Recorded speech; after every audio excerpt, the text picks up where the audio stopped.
Auzu billahi minash shaitani rajim. Bismillahir rahmanir rahim. Now we are starting our another lecture on the topic of hypertension, and the another important class of drug is centrally acting alpha agonist. This is also not a first choice of drug, or as per guideline JNC 7 or JNC 8. This is not considered as a first line antihypertensive drug.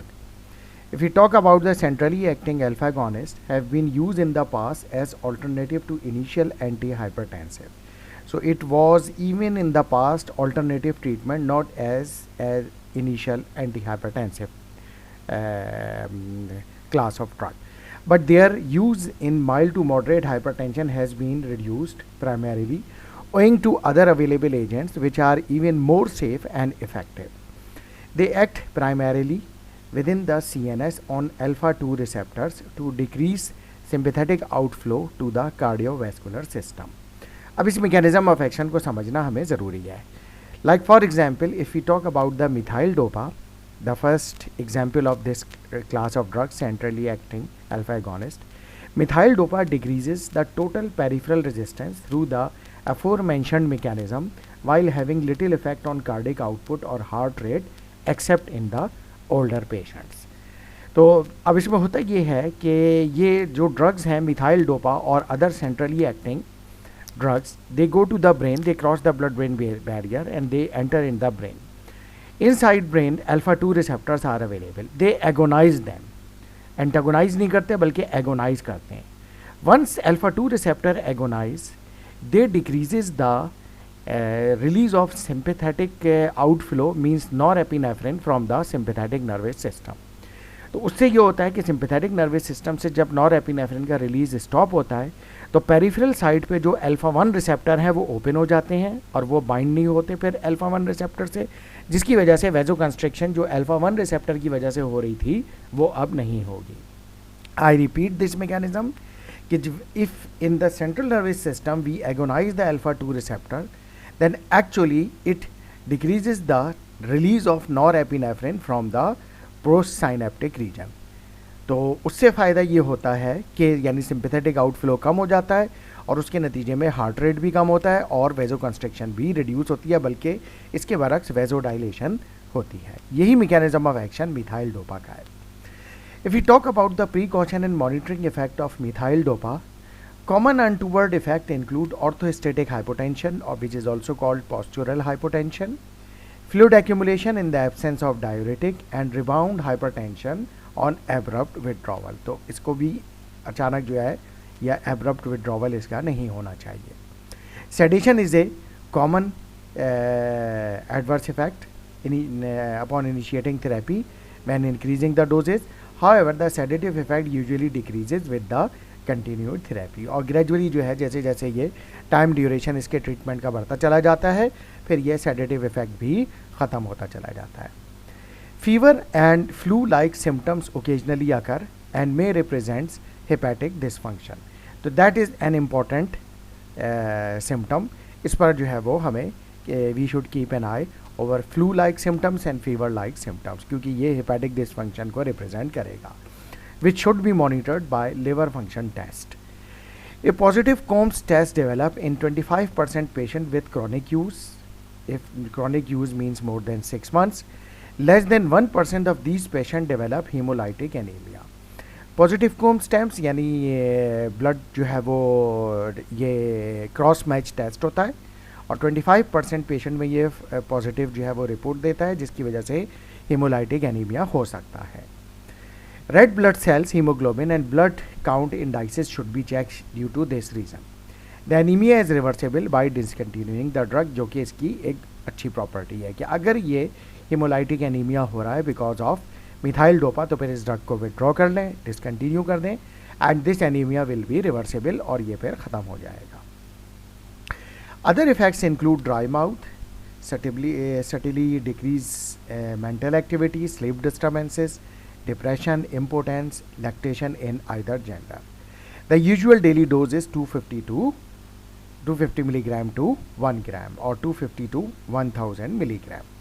तो ये methyl dopa we have completed, which is centrally acting alpha 2 agonist. The another drug in centrally acting alpha agonist is clonidine. Clonidine is effective in patient with renal impairment, although they may require reduced dose और longer dosing interval. अगर renal impairment में भी ये दे रहे हैं तो इस चीज़ का ख्याल हमें रखना है कि जो भी डोज देनी है वो कम देनी है या फिर डोजिंग इंटरवल हमें इंक्रीज करना चाहिए. If we talk about the action of the clonidine stimulate alpha 2 receptor centrally and decreasing the vasomotor tone and heart rate. वही by decreasing the postsynaptic sympathetic release of norepinephrine. Precaution and monitoring effect. इसके precaution and monitoring effect क्या हैं? Intravenous administration causes an initial paradoxical increase in blood pressure, diastolic and systolic. That is followed by prolonged drop. अच्छा, paradoxical क्या होता है? Paradoxical effect वो होता है जो किसी भी ड्रग का जो इफेक्ट हो उसका अपोजिट होता है, तो that is called paradoxical effect. यानी अब यहाँ पर ये है कि हम क्लोनिडीन दे रहे हैं, we are giving clonidine to reduce the blood pressure, but opposite to that actually clonidine is causing increase in blood pressure. लेकिन उसके बाद बहरहाल followed by prolong drop. As with methyl dopa, abrupt withdrawal with this drug can cause rebound hypertension. तो लिहाजा इसको जो है वो हमें क्लोजली मॉनिटर करते रहना चाहिए कि और अगर जिसको स्टॉप करना हो तो इसको भी एब्रप्टली विड्रॉ ना करें. Sedation and dry mouth are common but usually disappear with continued therapy. तो इसमें भी यही है जैसा कि मिथाइल डोपा में था. Sedation and dry mouth are common but usually disappear with continued therapy. Clonidine has a tendency to cause or worsen depression, but it heightens the depressant effect of alcohol and other sedative और sedating substances. तो एक तो ये है कि ये जिस patient को ऑलरेडी डिप्रेशन है उसमें डिप्रेशन को इंक्रीज़ कर देगी, वर्स कर देगी, और अगर अल्कोहल या दूसरी सेडेटिव एजेंट से डिप्रेसेंट CNS डिप्रेसेंट इफेक्ट है तो और वो साथ में क्लोनिडीन ले रहे हैं तो ये सेडेटिव इफेक्ट और depressant effect CNS depressant effect जो होगा वो बढ़ जाएगा. The usual daily dose is 0.1 to 0.8 milligram divided in the two doses. Patient compliance is a major issue for most hypertensive patient. The recently released once weekly patch which provide 0.1 to 0.3 milligram per 24 hour may improve the compliance. तो clonidine का patch भी available है जिसकी वजह से compliance जो है वो बेहतर हो सकता है. और ये बात बिल्कुल सही है कि मोस्ट ऑफ द पेशेंट्स जो हाइपरटेंसिव होते हैं वो दवा ले लेके तंग आ चुके होते हैं, तो अक्सर वो बेशतर वो दवाओं को बीच में बहुत ज़्यादा जो है वो ड्रग हॉलीडे बहुत ज़्यादा देने लगते हैं, यानी दवाओं का नागा बहुत ज़्यादा करने लगते हैं. Now the next drug is guanabenz and guanfacine. Indication these agents are recommended as adjunctive therapy with other antihypertensives for additive effect when initial therapy has failed. यानी अगर आपने वही ACE inhibitor, ARBs, beta blocker, calcium channel blocker वो दी और targeted जो blood pressure गोल हैं जो टारगेट किए हुए हैं आपने, जो गोल हैं ब्लड प्रेशर के वो अचीव नहीं हो रहे, तो फिर आप जो है वो एडजंक्टिव थेरेपी के तौर पर गोनाबेंज और गॉनफेसिन में से किसी एक को ऐड कर सकते हैं.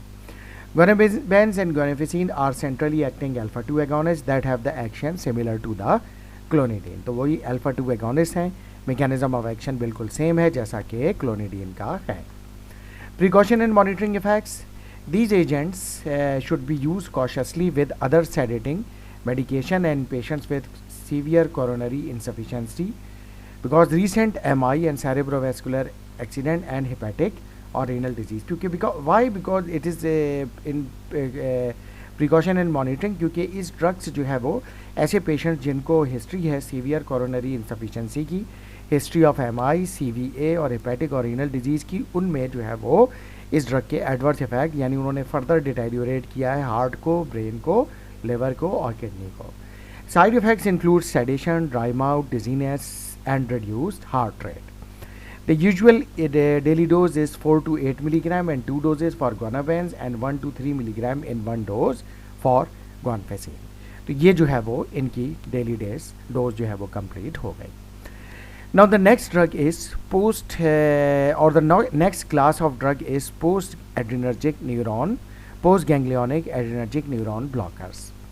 This class of antihypertensive drug is best avoided unless it is necessary to treat severe refractory hypertension that is unresponsive to all other medications, because these agent in this class are poorly tolerated by most patients. अब वो the important point is that कि ये जो class of drug है इसकी recommendation ये है कि it should be best avoided.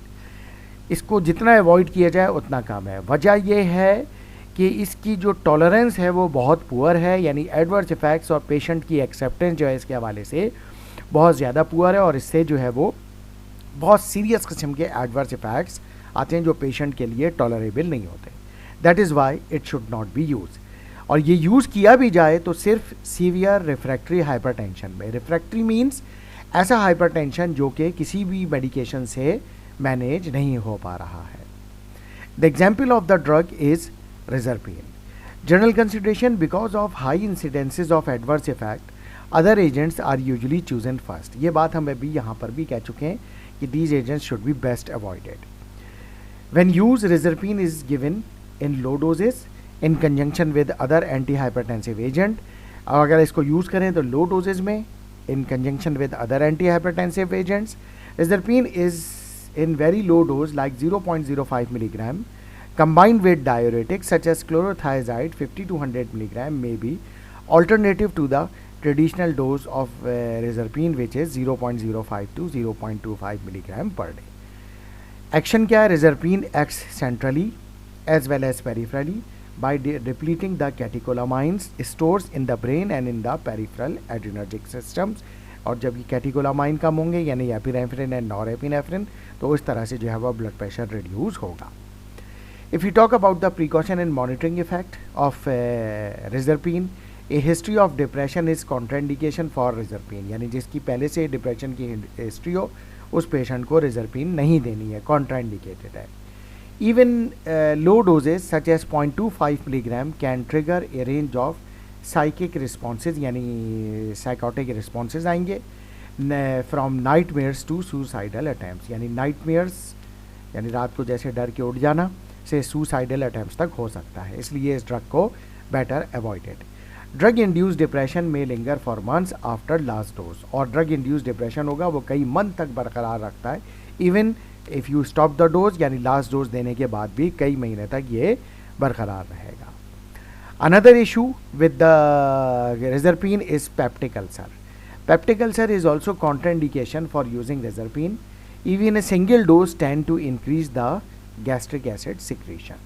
तो जिनकी हिस्ट्री हो पेप्टिक अल्सर की उनमें भी अवॉइड किया जाए.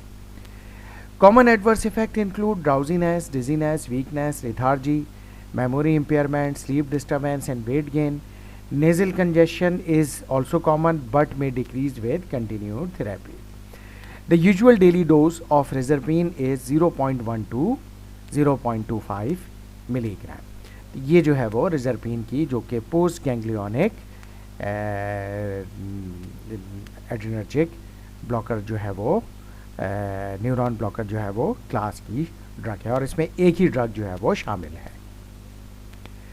Now another class of drug which is also very important class of drug and included in the first line therapy as per GNC7 guideline is ACE inhibitor or angiotensin converting enzyme inhibitor.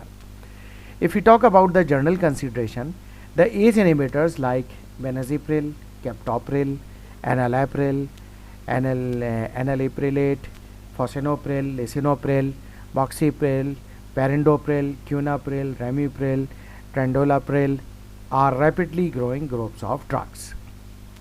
If we talk about the indications, previous guidelines use ACE inhibitor as first line alternative for treating hypertension in patients unable to tolerate thiazide or beta blockers. तो previous guideline थी उसने इसको first line alternative के तौर पे रखा हुआ था उन पेशेंट्स के लिए जो कि थाइजाइड या बीटा ब्लॉकर को टॉलरेट नहीं कर पाते थे. यानी इसके बाद थी थाइजाइड या बीटा ब्लॉकर के बाद. However GNC7 recommendations have identified specific patient population that have compelling indication और वहाँ पर ये फर्स्ट लाइन के तौर पर इस्तेमाल हो सकती है. such as diabetes mellitus patient, post myocardial infarction patient, high coronary disease risk patient and chronic kidney disease patient and those patients who have recurrent stroke. तो उनकी प्रिवेंशन के लिए इनको बीटा ब्लॉकर के बजाय और थाइजाइड के बजाय एस इनहिबिटर को फर्स्ट लाइन ट्रीटमेंट के तौर पर इस्तेमाल किया जा सकता है, for which ACE inhibitor are indicated in the treatment of hypertension और even pre hypertension. Pre hypertension में भी हम ये दे सकते हैं उन पेशेंट्स को जो कि पोस्ट MI हैं, डायबिटीज़ मेलाइटस है, कोरोनरी हार्ट डिजीज़ है, क्रॉनिक किडनी डिजीज़ है और जिनको सेरेब्रल स्ट्रोक का अटैक हो चुका हो। This has been primarily because of studies documenting that their clinical efficacy as well as minimal effects on patient abilities to maintain normal function।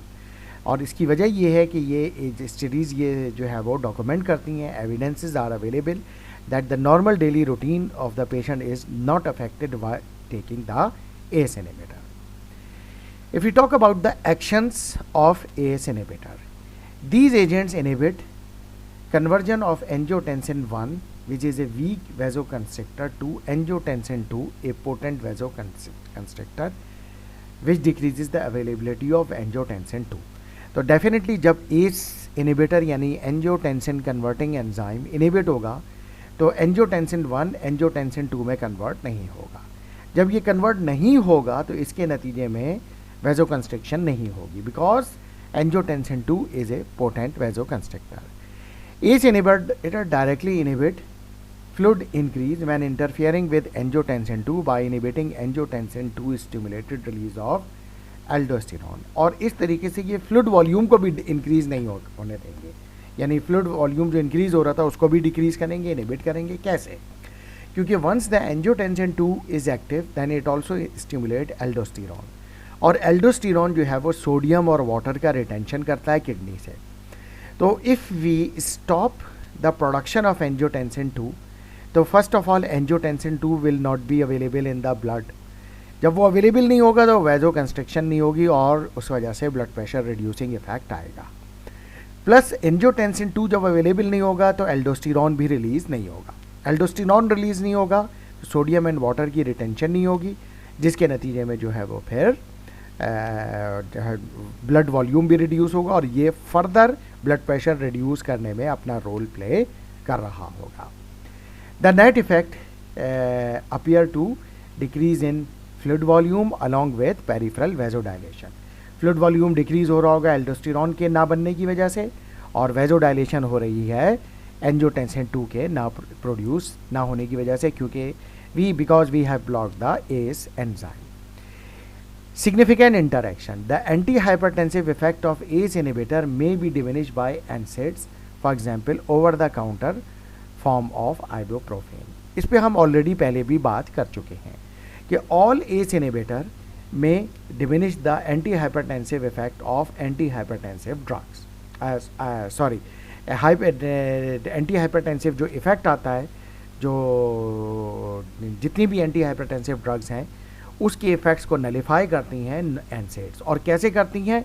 Bye inhibiting the prostaglandins, क्योंकि prostaglandins are those substances which release actually prostaglandins cause vasodilation. जब vasodilation होगी तो anti hypertensive effect promote होगा, और anti hypertensive जो drugs हैं वो भी यही कर रही होंगी। लेकिन if we give the NSAIDs तो प्रोस्टाग्लैंडिन्स नहीं बनेंगे, प्रोस्टाग्लैंडिन प्रोडक्शन स्टॉप हो जाएगी, तो फिर वेजो कंस्ट्रिक्शन होगी। जब वेजो कंस्ट्रिक्शन होगी तो ब्लड प्रेशर बढ़ना शुरू हो जाएगा। जब ब्लड प्रेशर बढ़ेगा तो एंटी हाइपरटेंसिव ड्रग जो हम दे रहे थे उससे जो एंटी हाइपरटेंसिव इफेक्ट आ रहा था वो रिवर्स होना शुरू हो जाएगा। That is why anti hypertensive effect of ACE inhibitor may be diminish by NSAIDs। इसके अलावा potassium sparing diuretics increase serum potassium level when use with ACE inhibitors. The potassium level need to be closely monitored in these patients. तो ये जो है तमाम ACE inhibitor का effect है, that the all ACE inhibitors increases the potassium level. That is why while the patient is on ACE inhibitor potassium level should be monitored at least once in a month. जब भी patient जो ख़ास तौर से physician के पास feedback के लिए जाए या एवरी मंथ विजिट के लिए जाए तो फिर वो पोटेशियम लेवल जो है वो करवा के जाए, ताकि ये चेक कर लिया जाए कि पोटेशियम लेवल नॉर्मल रेंज में है या नहीं है। If you talk about the precaution and monitoring effect of ACE inhibitor, Neutropenia is rare but serious. There is increased incidences in patient with renal insufficiency or autoimmune disease. Neutropenia जो है rare है, serious है, देखा गया है ज़्यादातर किन patient में, जिनको रीनल इंसफिशिएंसी हो या फिर ऑटो इम्यून डिजीज़ हो. Protein urea occurs particularly in patients with A history of renal disease. Protein urea भी देखा गया है, लेकिन उन पेशेंट्स में जिनकी हिस्ट्री है रीनल डिजीज़ की. Urinary protein should be monitored regularly. Due to this reason urinary protein should be monitored. Serum potassium level should be monitored regularly for hyperkalemia, क्योंकि we have already discussed about it that all ACE inhibitor cause hyperkalemia or they retain the potassium level. The mechanism of action tend to increase potassium level somewhat. Patient with renal impairment are at increased risk. अच्छा, जो mechanism of action है tend to increase potassium levels somewhat is unknown, यानी कोई maybe some unknown mechanism से ये बढ़ाता है. और रीनल इम्पेयरमेंट जो पेशेंट है उनमें ज़्यादा देखा गया है कि उनमें हाइपरकैलेमिया ज़्यादा होता है. If you talk about the renal insufficiency can occur in patient with predisposing factors such as renal stenosis, renal artery stenosis, and when ACE inhibitors are administered with thyroid diuretics, तो उनमें renal insufficiency के chances ज़्यादा होते हैं जिनकी history हो renal stenosis की या फिर थायराइड टाइप डायरेटिक्स ले रहे. Due to this reason renal function should be monitored, although monitoring level of serum through monitoring level of serum creatinine and blood urea nitrogen. तो इसी वजह से इन पेशेंट्स का जो सीरम क्रिएटिनिन लेवल है and blood urea nitrogen level monitor करते रहना चाहिए. A dry cough may occur but disappear within a few days after ACE inhibitor is discontinued. ये एक बहुत कॉमन एडवर्स इफेक्ट है dry cough of all ACE inhibitor. तो ACE inhibitor के inhibit होने की वजह से ड्राई कफ होने लगती है और उसकी वजह है ब्रेडिकाइनिन, क्योंकि जो ACE एंजाइम है that also degrade bradykinin and bradykinin cause inflammation in the throat. तो जब ब्रेडिकाइनिन क्योंकि एक साइटोकाइन है जो कि इन्फ्लेमेशन कॉज करता है, तो एस एंजाइम जब इनहिबिट होगा तो ब्रेडिकाइनिन डिग्रेड नहीं होगा और वो जो है वो ड्राई कफ जो है वो कॉज करेगा. तो ये बाज़ दफ़ा बहुत ही सीवियर ड्राई कफ हो जाती है पेशेंट्स को जो कि एस इनहिबिटर ले रहे होते हैं, तो फिर उनमें हमें बिलाखिर एस इनहिबिटर को डिसकंटिन्यू करना पड़ता है. और and once we stop the ACE inhibitor then this dry cough also disappear. और ACE inhibitors have the potential to cause this side effect, जैसा कि मैं अभी बात कर चुका हूँ. But switching to an alternative agent may improve the symptoms, और फिर हम इसको स्विच कर देते हैं पेशेंट को ACE inhibitor से किसी दूसरे एजेंट पे, जिसमें पर्टिकुलरली जो हमारे पास क्लास ऑफ ड्रग है वो है ARBs यानी एंजियोटेंसिन रिसेप्टर ब्लॉकर. इसके अलावा other untowards effects include rashes, the altered sense of taste जिसको डिस्गेजिया भी कहते हैं, vertigo, headache, fatigue, first dose hypotension and minor gastrointestinal disturbances. तो ये जो इफ़ेक्ट्स हैं ये भी जो है बहुत ज़्यादा कॉमन जो है वो अनटूवर्ड इफ़ेक्ट्स ऑब्जर्व किए गए. If you talk about the specific agents और specific agents in ACE inhibitors, the first agent is captopril or capotin.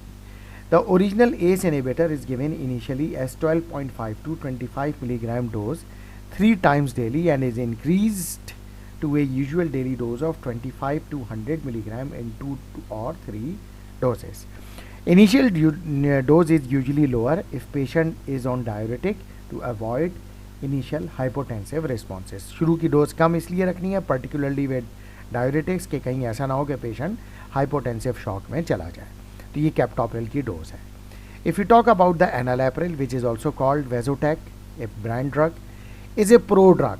ये एक प्रो ड्रग है and this pro drug is converted into the active metabolite which is called enalaprilat. So pro drug which is rapidly converted to active metabolite enalaprilat in the liver. Initial dose is 5 milligram daily with a daily dose of 5 to 40 milligram in 1 or 2 doses. तो maximum 40 milligram per day तक जा सकते हैं. In addition, the anal prelate various form of drug has been used effectively for treating acute hypertensive crisis as mentioned in table 33.6. But table 33.6 or the hypertensive crisis we will discuss later on. First we will complete this class of drug. Now the next class of drug, next drug is lisinopril or another antihypertensive ACE inhibitor drug. Is a long-acting analog of enalapril, given initially 5 to 10 milligram daily doses and adjusted to usual daily dose of 10 to 40 milligram one days. Because it is a long-acting analog, that is why once daily dose is enough with lisinopril. Another drug is benazepril, fosinopril, moxapril, perindopril, quinapril, ramipril, tenofovir have their major benefit of longer duration of action, which in many patients may result in once daily dosing and improve compliance. तो फ़ायदा ये है, ये जो benazepril, fosinopril, मॉक्सीप्रिल, perindopril, क्यूनाप्रिल, ramipril, टेंडोप्रिल, इनका जो major benefit है कि ये लॉन्गर ड्यूरेशन ऑफ एक्शन रखती हैं, जिसकी वजह से वंस डेली डोजिंग की कन्वीनियंस इसमें है, और जब वंस डेली डोजिंग होगी तो पेशेंट की कंप्लाइंस भी इम्प्रूव हो जाएगी. तो that is Y these drugs have better compliance and are more easy to use, और पेशेंट जो होगा वो इसको प्रेफर करेगा. Average daily dose for these agents are, if we talk about the benazepril, 10 to 40 milligram in 1 to 2 doses, fosinopril 10 to 40 milligram in 1 dose, moxapril 7.5 to 30 milligram in 1 dose, perindopril 4 to 8 milligram in 1 to 2 doses, quinapril 10 to 80 milligram in 1 dose, ramipril 2.5 to 20 milligram in 1 dose, tenofovir 1 to 4 milligram in 1 dose. And further study of these agents continues, and their use in other cardiovascular as well as non-cardiovascular disease continue to expand. Non-cardiovascular disease like kidney patient जैसे acute renal failure, chronic renal failure, उसमें इनसे की वजह से इससे जो blood pressure raise होता है उसका जो इसमें यूज़ है उस पर जो है वो फर्दर स्टडीज़ जो है वो कंटिन्यू है. Another class of drug is angiotensin 2 type 1 receptor antagonists, which are also called ARBs. If you talk about the indication, this class of drug has been one of the fastest growing group of drugs for the treatment of hypertension, and they are usually considered as a good alternative of ACE inhibitor and can be used as a first line treatment. Currently 8 agents are available: azlisartan, candesartan, selexatel, aprosartan, irbesartan, losartan, olmesartan, telmisartan and valsartan. If you talk about their action, जैसा कि नाम से जाहिर है, they block actually angiotensin 2 receptor. This class of drug works by blocking the binding of angiotensin 2 to angiotensin 2 receptor. जैसा कि हम अभी बात कर चुके हैं कि angiotensin 2 को angiotensin 2 receptor से जो इसके receptor है उससे bind होने नहीं देता. By blocking the receptor site, these agents inhibit the vasoconstrictor effect of angiotensin 2. तो जब ये बाइंड नहीं होगा तो फिर इसका एंजियोटेंसिन 2 का vasoconstrictor इफेक्ट नहीं आएगा, which also prevent the release of aldosterone from the adrenal gland. और ये बात हम पहले भी कर चुके हैं कि जब एंजियोटेंसिन 2 जो है वो एक्टिवेट नहीं होगा तो एल्डोस्टेरॉन भी रिलीज नहीं होगा और उस वजह से सोडियम और वाटर रिटेंशन भी नहीं होगा. These two properties of angiotensin 2 have been shown to be important cause of developing hypertension. Clinically, angiotensin 2 or angiotensin receptor blockers, which are also called ARBs, appear to be equally effective for the treatment of hypertension as the case of ACE inhibitor. यानी बिल्कुल वैसी ही efficacy है इनकी जैसा कि ACE inhibitor की है. If we talk about the precaution and monitoring effect, similar to ACE inhibitor, increase in serum potassium level can occur. जैसा कि एस इनहिबिटर से पोटेशियम लेवल बढ़ता है तो आर्ब से भी पोटेशियम लेवल बढ़ता है, लिहाजा patient should be monitored. Specially patient receiving potassium sparing diuretics. When use alone hyperkalaemia has not been reported to severe enough to require stopping its use, लेकिन फिर भी पोटेशियम लेवल मॉनिटर होना ज़रूरी है. However, as it in patient receiving ACE inhibitor, potassium level need to be monitored closely in those with compromise renal function. और ख़ास तौर से वो पेशेंट जिनका रीनल फंक्शन कॉम्प्रोमाइज़ है उनमें पोटेशियम लेवल मॉनिटर होना ज़्यादा ज़रूरी है. Renal function is an important consideration for patient receiving angiotensin receptor blocker or ARBs. Similar to ACE inhibitor, declined renal function or acute renal failure result in elevated serum potassium level owing to kidney inability to excrete potassium. लिहाजा वो patient जो ARBs ले रहे हैं या ACE ले रहे हैं, their serum creatinine as well as blood urea nitrogen level should be monitored to check their renal function. In case of renal failure, because we know that the potassium level will rapidly rise and may produce the adverse effect on the heart. That is why their level should be monitored. Burn and serum creatinine level should be monitored to prevent development of hyperkalemia.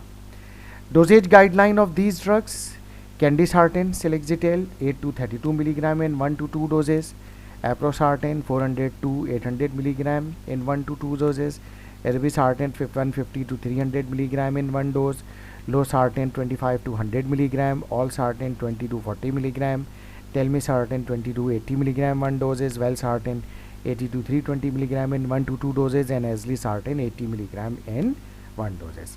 Their current state, if we talk about their current status in the guideline, many authorities believe that in the treatment of hypertension, there do not appear to be significant difference in between ACE inhibitors and ARBs. तो बहुत सारे जो clinicians हैं they believe that ACE inhibitor और ARBs में कोई बड़ा difference नहीं है, बल्कि जो पेशेंट जिनको ACE इनहिबिटर से ड्राई कफ हो रहा हो वो they are good candidate for ARBs. Familiarity and cost might be well provide the basis for the selection of one agent over the another at this time, because ARBs are the new drugs compared to ACE inhibitor, that is why they are expensive. तो ये जो है वो cost जो है वो भी एक इम्पॉर्टेंट फैक्टर होगा. ARBs have found use in special hypertensive population with compelling indication. Compelling indication के साथ जो पेशेंट है such as diabetes mellitus, heart failure, chronic kidney disease, especially in patient who cannot tolerate the ACE inhibitor. यानी same indication है वही diabetes पे के patient की, हार्ट फेलियर के, क्रॉनिक किडनी डिजीज़ के एज ए कंपेलिंग इंडिकेशन जो कि ACE इनहिबिटर की हैं. प्लस ये भी इंडिकेशन है जो पेशेंट ACE इनहिबिटर को टॉलरेट नहीं कर पा रहे, इस particularly because of dry cough, उनके लिए ये ARB जो है वो दे आर गुड ऑल्टरनेटिव. तो this is all about for ARBs. Now the next class of drug is calcium channel blocker, but that we will discuss in the next lecture. Thank you very much.